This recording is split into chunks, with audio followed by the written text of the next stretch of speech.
오늘 말씀 함께 보겠습니다. 오늘 은혜 받을 하나님의 말씀은 시편 42편 11절입니다. 시편 42편 11절입니다. 한 목소리로 봉독하시겠습니다. 내 영혼아, 내가 어찌하여 낙심하며 어찌하여 내 속에서 불안해하는가? 너는 하나님께 소망을 두라. 나는 그가 나타나 도우심으로 말미암아 내 하나님을 여전히 찬송하리로다.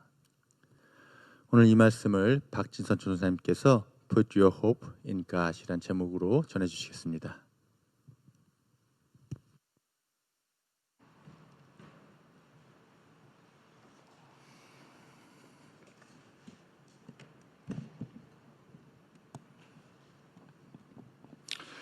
모두 반갑습니다. 건강히 잘 계셨죠? 예, 끄떡. 건강히 잘 계셨죠? 네. 함께 말씀을 나누는 시간이 큰 기쁨이고 큰 힘이 됩니다. 잠깐 기도하고 말씀 나누도록 하겠습니다. 하나님을 바라보고 하나님께 입술을 열며 하나님께 마음을 드리고 다시 우리의 모든 근심과 모든 소망을 주님께 둡니다. 이 시간 오셔서 하나님 주의 말씀 가운데 자정해 주시고 전하는 자의 입술을 통하여 하나님의 온전하신 뜻만 선포되어지고 나눠질 수 있도록 도우시옵소서. 부족하오니 성령 하나님 오셔서 힘이 되어 주시옵소서. 예수님의 이름으로 기도합니다. 아멘.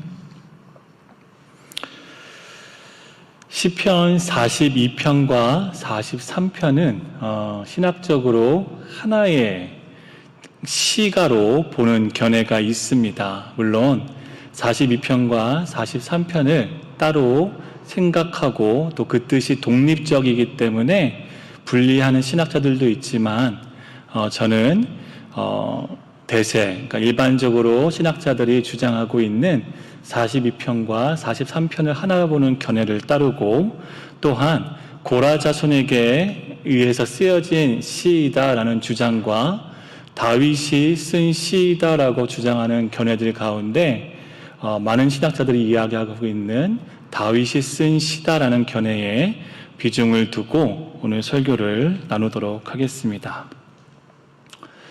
나이가 어느덧 노년에 접어든 61세의 한 남자가 어두운 산 그리고 어두운 골짜기에 앉아 있습니다. 그 사람은 바로 다윗인 것이죠.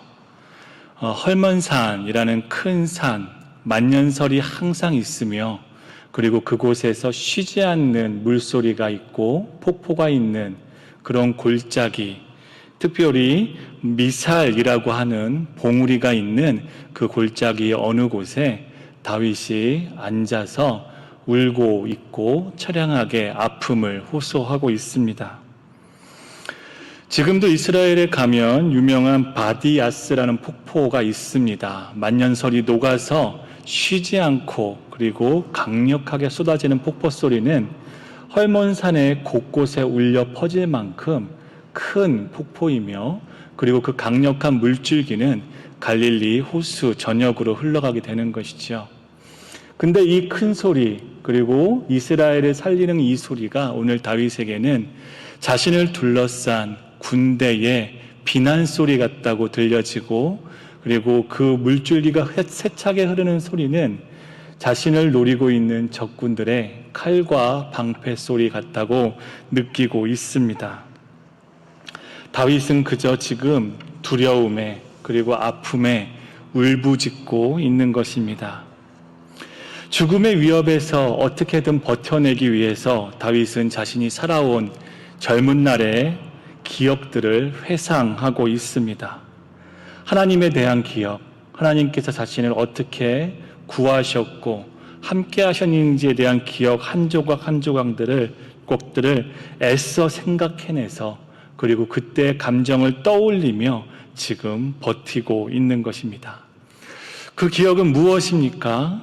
어릴 적 자신이 뭣도 모르고 그냥 하나님의 말씀을 의지하고 하나님을 비난하는 소리가 싫어서 골리앗이라는 적장 앞에 섰고 자신이 가장 자신이 있다고 했던 그 물맷돌을 주어서 골리앗에게 던졌는데 골리앗이 죽어버렸고 그 안에 하나님께서 함께 하셨다는 것을 경험하게 된 기억들, 그리고 마을에서 가장 유명한, 또한 이스라엘에서 가장 존경받았던 사무엘이라는 선생님께서 어느 날 자기 집에 와서 자신의 머리에 기름을 붓고 이제 네가 이스라엘의 왕이 될 것이다 라고 이야기했던 기억.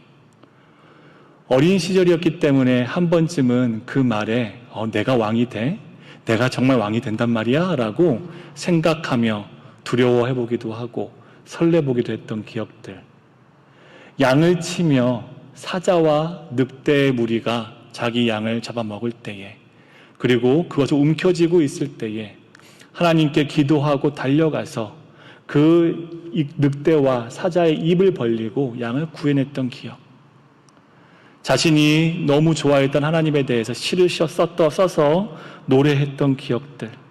전쟁마다 승리의 계가를 부르게 하셨고 상상 속에서 있었던 그 왕이 되었던 것이 현실로 나타나 전쟁마다 어려움이 있을 때마다 하나님께 나아갔을 때, 물어봤을 때 친절하게 말씀하시고 자신을 격려하셨던 하나님에 대한 기억들을 한 조각 한 조각 떠올리면서 지금 다윗은 이 시를 읽고 있는 것입니다. 억울함이 있을 때 자신을 변호해 주셨고 힘이 약할 때에는 자신의 약한 무릎을 펴서 일어나게 해주셨고 그 하나님은 자신의 영광이었으며 자신의 나라 자체였습니다. 변호하시는 하나님, 다윗이 고백하는 그 변호하시는 하나님, 변호하신다는 말이 무엇입니까? 억울한 일을 당해 모든 힘과 소망을 잃어버리고 그리고 마지막 보루처럼 기댈 수밖에 없는 곳, 그런 사람, 작은 희망의 빛을 얻기 위해서 바라보고 있는 그런 마지막 방책, 마지막 힘, 마지막 방법, 그것이 바로 다윗이 지금 울부짖으며 노래하는 하나님의 모습인 것이죠. 그래서 시편 43편 1절에 다윗은 하나님이여 나를 판단하시되 경건하지 아니한 나라에 대하여 내 송사를 변호하시며 간사하고 불의한 자에게서 나를 건지소서라고 고백하며 이제까지 자신이 어려울 때마다 힘을 주셨던 하나님을 회상하고 있습니다. 아마도 예전에 다윗은 이러한 경험이 많았을 것 같습니다. 그의 시를 살펴보면 많은 경우가 적군들 앞에서 자신을 노리고 있는, 생명을 노리고 있는 그런 상황 안에서 자신에게 힘을 달라고 고백하는 노래이기 때문에 예상해보건대 아마도 다윗은 그런 일이 많았을 것이다 생각해 볼 수 있습니다. 하지만 지금의 상황 또한 노년에 접어든 61세의 다윗이 겪고 있는 이 상황 또한 무엇인가 엄청 많이 답답해 보이고 억울해 보이며 눈에 눈물이 좀처럼 쉬어지지 않는 상황을 겪은 것 같습니다. 여러분은 이런 상황들을 겪으신 적이 있습니까? 밤에 그냥 앉아서 가슴을 치며 눈물밖에 흐르지 않는 상황, 그저 아무런 말도 못하고 살려달라고 이야기할 수밖에 없는 상황, 가슴이 답답해지고 옥죄고 어떤 말도 할 수가 없어서 그냥 울고만 있는 그런 상황 겪어보신 적이 있으십니까? 다윗은 분명히 그런 상황에 처한 것 같습니다. 왜 다윗은 이러한 상황이 되었을까요? 왜 쫓기는 신세가 되었고 어떤 옳지 않은 일을 했기에 이러한 저주와 같은 상황 속에 처하게 된 것이겠습니까? 성경은 이 상황이 다윗의 아들 압살롬 때문에 일어난 상황이라고 이야기합니다. 자신이 사랑하던 아들의 반역으로 인해 갑자기 어느 날 모든 것을 잃고 쫓기는 신세가 되었습니다. 예루살렘을 떠나서 요단강을 건너고 그리고 이 북쪽에 있는 헐몬산까지 호련단신으로 쫓겨오게 된 것입니다. 전혀 예상하지 못했던 상황이었을 것이고 자식의 반란에 하루 만에 가족과 지위, 권력 등 모든 것을 잃고 쫓겨오게 되었습니다. 이러한 다윗에게 지금 다윗을 감싸고 있고 애워싸고 있는 적군들은 비웃으면서 얘기하는 것이지요. 네가 젊은 날에 평생 의지하던 하나님이 어디 있는 것이냐? 한번 보여봐라. 네 하나님은 어디에 있는 것이냐? 하나님이 계시다면 네 자식이 이렇게 반란을 일으킬 수 있냐? 하나님이 계시다면 네가 이 모든 것을 어떻게 이룰 수 있냐? 라고 이야기하고 있는 것입니다. 이런 다윗이 무슨 기도를 할 수 있을까요? 자신의 자식이 자신에게 반란을 일으키고 목숨을 누렸으니 제 자식을 죽여주십시오 라고 기도하겠습니까? 아니면 다시 아들이 갖고 있는 권력을 빼앗아서 나에게 주십시오. 다시 내가 이스라엘의 왕이 되고 싶습니다라고 기도해야 하겠습니까? 어떤 말을 하기도 부끄럽고 어떤 말을 하기도 애처로우며 가슴 아프고 슬픈 상황 아니겠습니까? 하나님은 젊은 날에 어려운 상황에 자신을 지탱해 주셨던 분입니다. 어떤 말로도 비교될 수 없고 어떠한 신과도 비교될 수 없으며 자신이 가장 사랑했던 그 하나님의 이름이 지금 모욕당하고 있는데 자신은 어떠한 일도 할 수가 없습니다. 아니다! 내 하나님은 그런 분이 아니다라고 말하고 외치고 싶지만 그러기에는 지금 자신의 처지가 너무 한탄스럽고 보잘것이 없습니다. 그런 다윗에게 그 어떤 말이 더 큰 모욕이 될 수 있겠습니까? 네 하나님이 어디에 있느냐? 네 하나님이 어디에 있느냐? 자신의 젊은 날의 모든 것을 부정당하는 것 같습니다. 살아온 삶의 모든 시간들이 다 거절되는 것 같습니다. 그 하나님이 지금 나와 함께 계시지 않는 것 같습니다. 사람들의 비방은 영혼까지 느끼게 되는 그런 깊은 상처가 되었습니다. 단순하게 아프고 마는 그냥 마음이 상하고 마는 정도가 아니라 내 영혼아 어찌하여 낭망하느냐라고 외칠 정도의 그런 깊은 아픔이 되어버린 것입니다.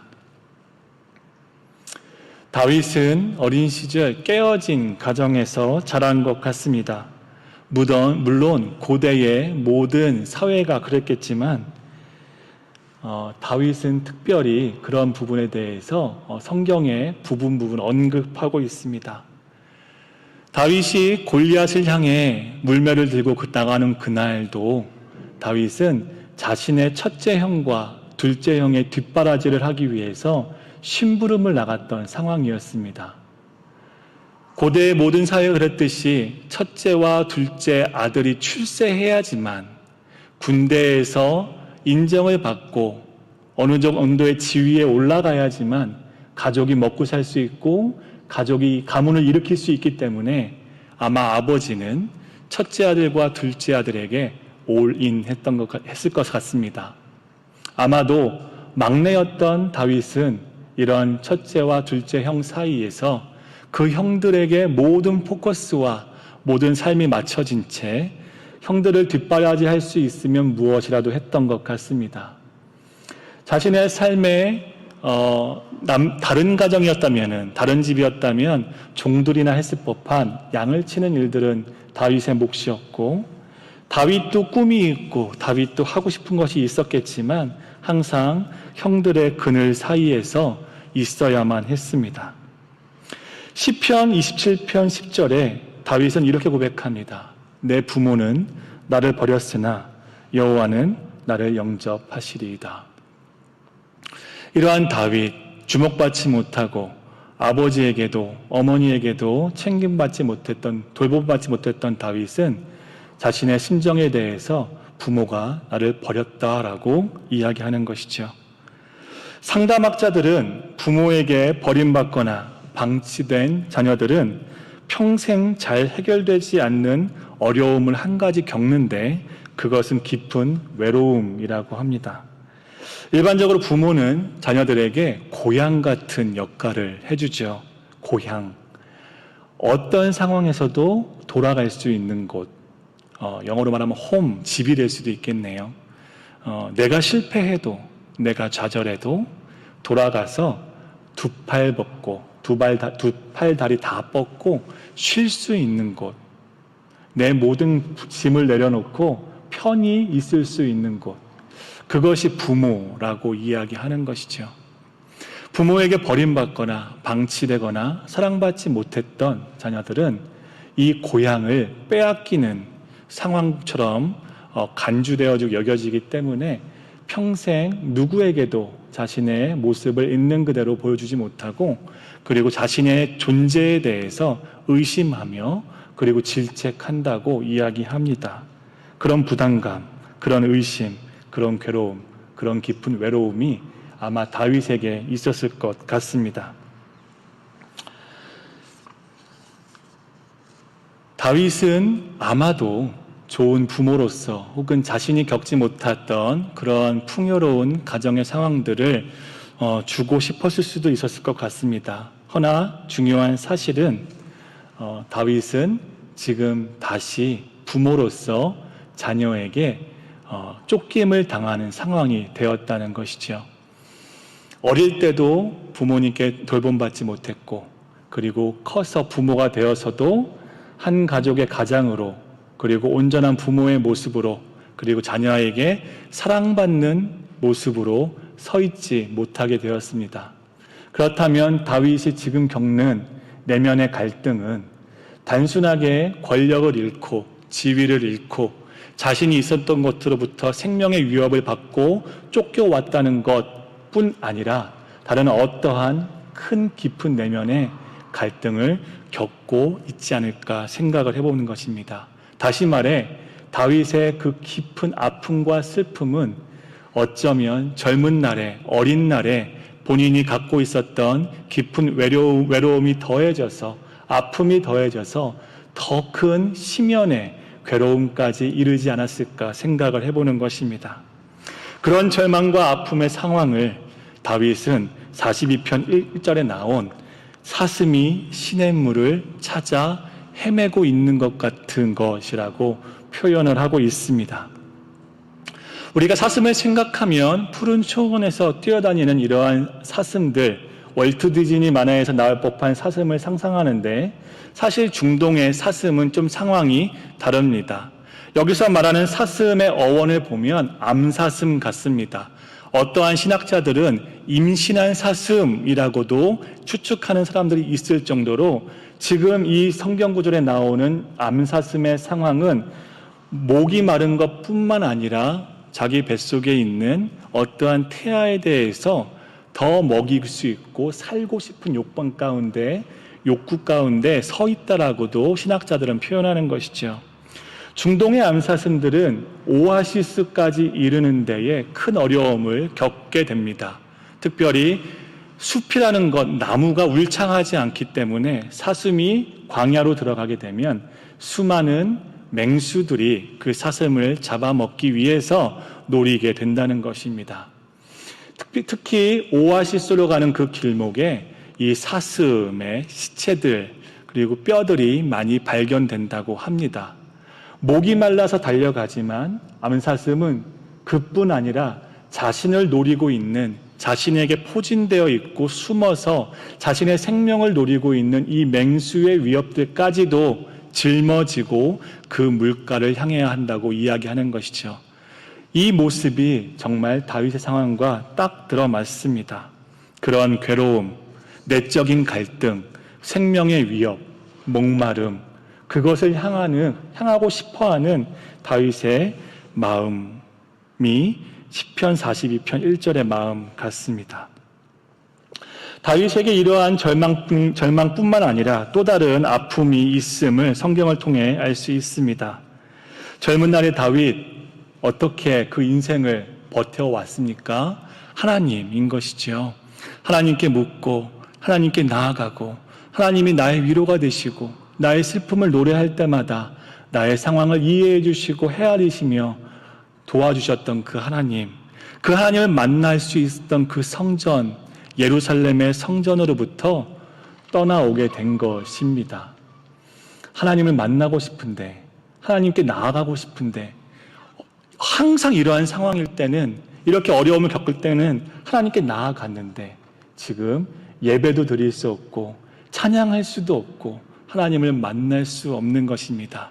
자신의 가장 큰 의지가 되었던 존재에게 나아가지 못하는 것, 아까 이야기했던 자신의 고향과 같은, 자신이 의지할 곳, 자신이 두 발을 다 뻗고 자신의 마음을 다 내어놓을 수 있는 그곳, 그 성전이 지금 예루살렘에 있는 것이죠. 갈 수 없는 것입니다.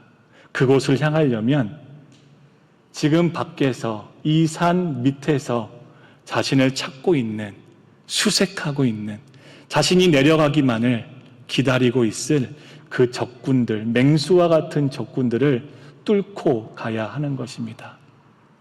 어떠한 선택을 해야 다윗은 살 수 있을까요? 어떻게 해야 이 난관을 이겨낼 수 있을까요?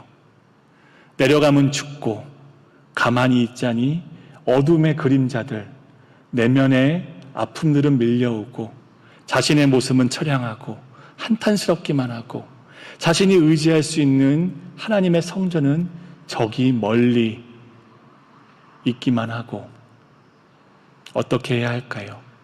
다윗이 먹을 것이 있었을까요? 다윗이 입을 옷이 있었을까요?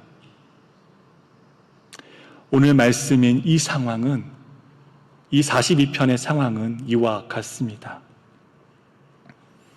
깊은 절망 가운데 빠져있는 비극들인 것이죠.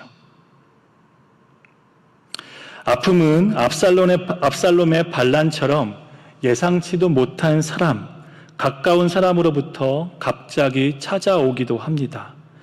어떤 때에는 내가 사랑하는 하나님께 나아가고 싶어도, 예배드리고 싶어도 그것이 막혀질 때가 있는 것이죠. 삶에서 내가 추구하고 노력해왔던 것이 어느 날 갑자기 물거품처럼, 신기루처럼 사라질 때가 있고요.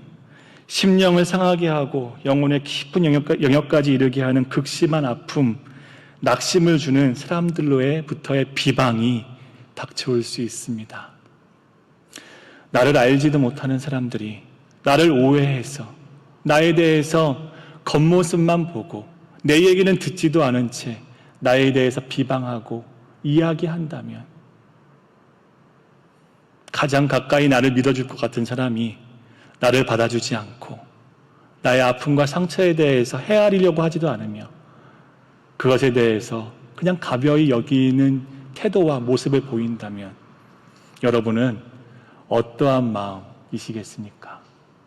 다윗의 절망과 비극이 여러분에게도 어느 날 갑자기 찾아올 수 있는 것입니다. 여러분이 다윗의 상황이라면, 그러한 상황 가운데 지금 놓여 있으시다면, 혹은 그런 상황이 이미 닥쳐와 계시다면 여러분이 그 상황을 헤어나올 길은 어떤 것이 있겠습니까? 그런 것을 어른들은, 또 어떤 분들은 인생이다라고 이야기하죠. 한 치 앞도 내다보지 못하는 것, 바로 앞도 상상할 수 없는 것, 준비할 수 없는 것, 자신의 뜻대로 풀리지도 않고 자신이 계획한 대로 이루어지지도 않고, 어려움은 왜 그리도 한꺼번에 몰려 닥쳐오는지, 주변의 사람들은 왜 그리도 나를 믿어주지 않는지, 누가 예측이나 할 수 있겠습니까?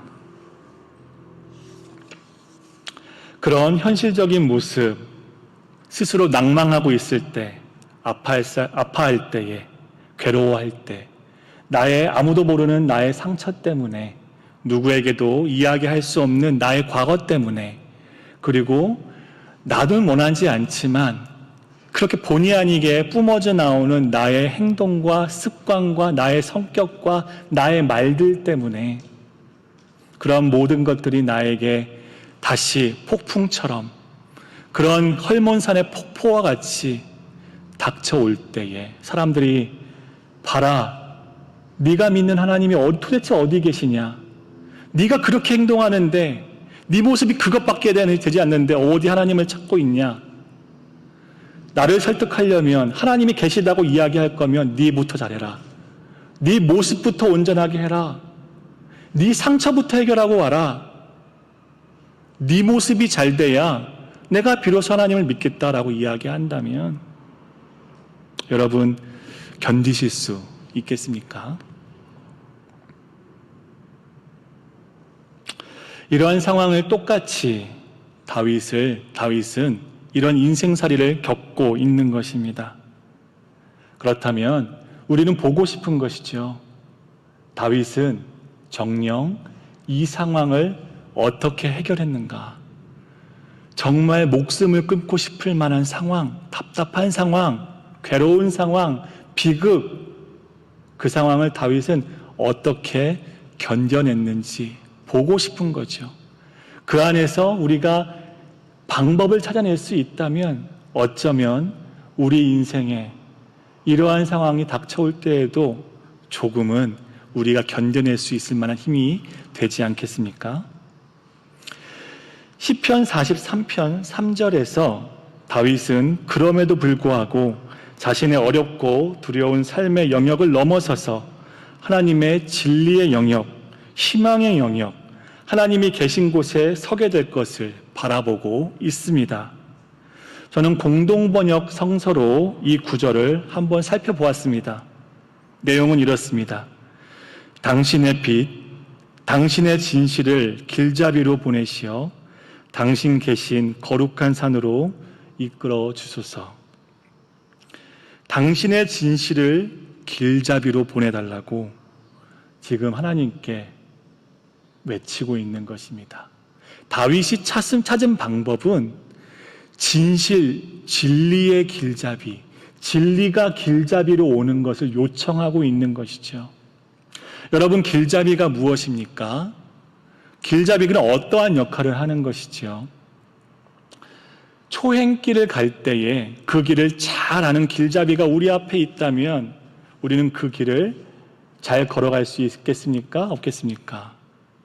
에베레스트 산에 등반가들이 세르파라는 사람들, 현지인들을 고용하는 이유가 무엇일까요? 이야기를 들어보면 에베레스트 산의 지리를 너무 잘 알고 있기 때문에 어떤 등반로, 어떠한 길이 위험한지 위험하지 않은지, 그리고 구름이 얼만큼 끼면 눈이 오는지 안 오는지를 잘 알고 있다고 합니다. 그리고 일반 사람들 같으면 에베레스트 산에 올라갈 때에 호흡이 딸려서 산소 호흡기를 끼고 올라가는데 이 세르파들은 호흡기 없이도 자연스럽게 뛰어다닌다라고 이야기하죠. 길잡이는 바로 그런 사람들을 이야기하는 것입니다. 설령 내가 내 앞길을 모르고 지금 내 처한 상황이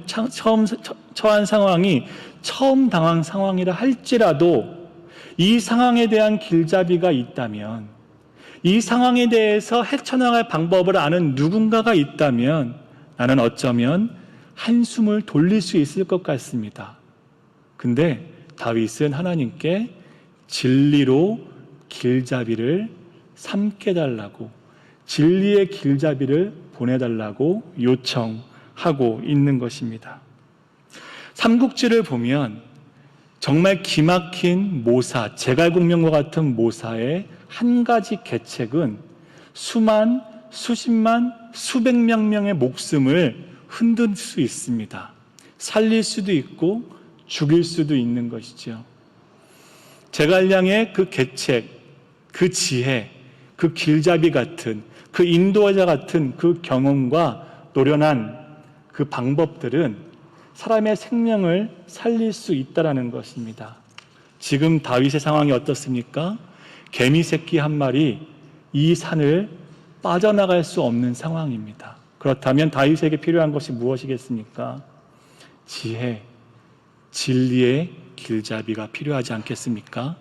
내가 볼 때는 사방이 막힌 것 같고 보이지 않지만, 내가 볼 때는 이곳에서 죽을 것 같지만 그 길잡이가 있다면 상상하지도 못했던 방법을 만들어내지 않겠습니까? 다윗은 하나님의 진실, 하나님의 진리를 길잡이로 보내달라고 기도합니다. 바로 그것이 절망 가운데 다윗이 꺼낸 마지막 카드 한 장이었습니다. 그 진리가 다윗을 사망으로부터 구해내고 그 진리가 다윗을 거룩한 성으로 이끌어 하나님을 만나게 하며 다시 하나님께 나아가 찬양할 수 있게, 그 고향과 같은 하나님께 나아가 기댈 수 있게 할 수 있다고 다윗은 지금 그것을 믿는 것입니다. 사망으로부터 생명에 이르게 하는 진리, 사방이 포위되었어도 길을 만들 수 있는 그 진리, 길을 너무 잘 알아서 지도와 같고 길 자체가 될 수 있는 그 길잡이를 의지하기로 다윗은 지금 결정하고 그 믿음을 하나님께 표현해내고 있는 것입니다. 그것이 최종 선택이었던 것이죠. 그 카드 한 장에 다윗은 모든 희망을 건 것입니다. 그 진리의 길잡이는 우리가 알다시피 결론적으로 이 상황에서 다윗을 구해냈습니다. 그 진리의 길잡이는 다시 다윗을 왕위에 앉혔습니다. 그 진리의 길잡이는 다시 이스라엘의 성전, 하나님이 계시는 곳으로 다윗을 이끌었습니다. 다윗의 선택이, 다윗의 모든 것을 건 그 희망이 헛되지 않았던 것입니다.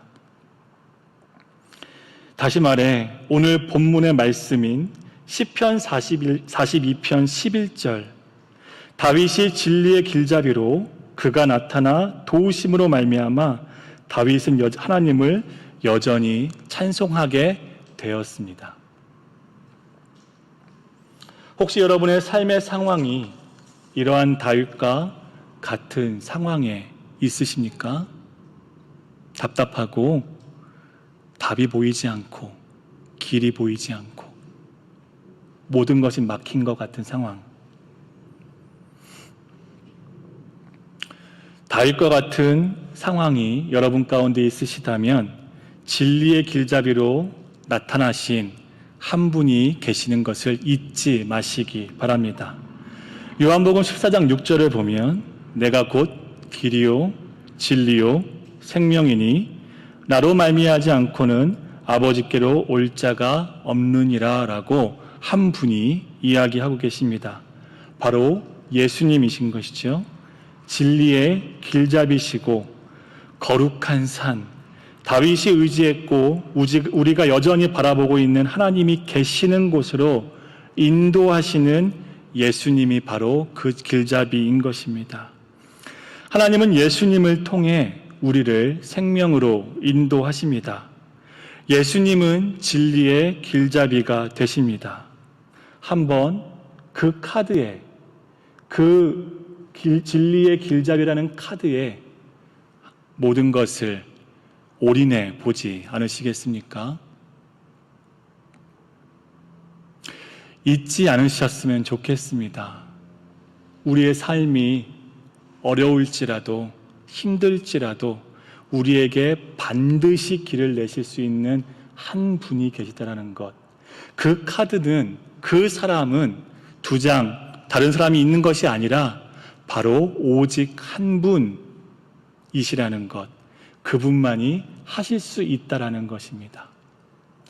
말씀을 맺겠습니다.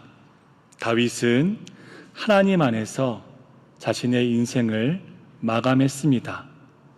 그리고 어려움이 있을 때, 절망 가운데 있을 때, 낙심되어지고 자신의 영혼이 상하게 될 지경까지 이르렀을 때에 한 가지 선택을 했습니다. 바로 예수 그리스도라는 선택이었던 것이죠. 그리고 그 진리의 길잡이는 다윗을 생명으로 인도하게 되었습니다. 여러분의 삶에 예수님께서 진리의 길잡이가 되십니다. 여러분의 삶을 인도하시고 그 길을 이끄시는 분이 바로 예수님이신 것입니다. 다윗처럼 우리의 소망을 하나님께 두십시다. 우리의 소망을 다윗과 같이 예수 그리스도의 그 이름 안에 두십시다. Put your hope in God. Put your everything in Jesus. 여러분의 모든 것을 드릴 만한 지혜의 최고봉, 모든 것을 아시는 우리 인생의 지도와 같은 그 그리스도의 이름 앞에 여러분의 모든 것을 내어드리는 한 분 한 분 되시기를 주님의 이름으로 축복드립니다.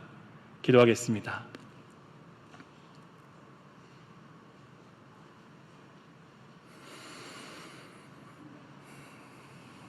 어떤 말로도 표현되어질 수 없고 어떤 말로도 그 모든 지혜를 그려낼 수 없고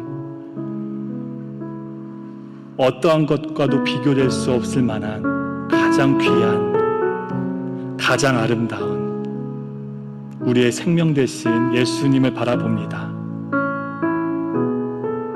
다윗이 하나님께 구한 한 가지, 진리를 길잡이로 보내주십시오. 진실을 길잡이로 보내주셔서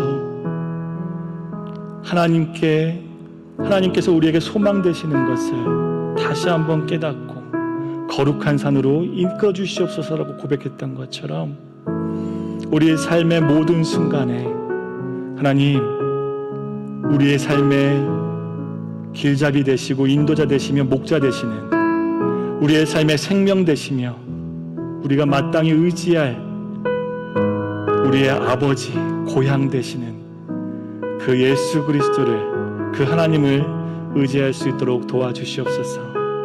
하나님, 이 사람 우리 가운데 혹시 어려움을 겪고 있는 지체들이 있습니까? 앞이 보이지 않아서 답답해하고 힘들어하는 지체들이 있습니까? 하나님, 진리의 빛으로 비춰주시며 그 앞길에 등불이 되어주셔서 아버지 하나님 앞서가시고 우리는 따라갈 수 있는 그런 경험되어질 수 있도록 도와주시옵소서. 하나님을 바라보고 가장 귀한 하나님을 찬양합니다. 우리의 생명 되신 예수 그리스도를 바라보며 우리의 모든 소망을, 모든 희망을 다 내려놓습니다. 우리의 삶을 이끌어 주시옵소서. 예수님의 이름으로 기도합니다.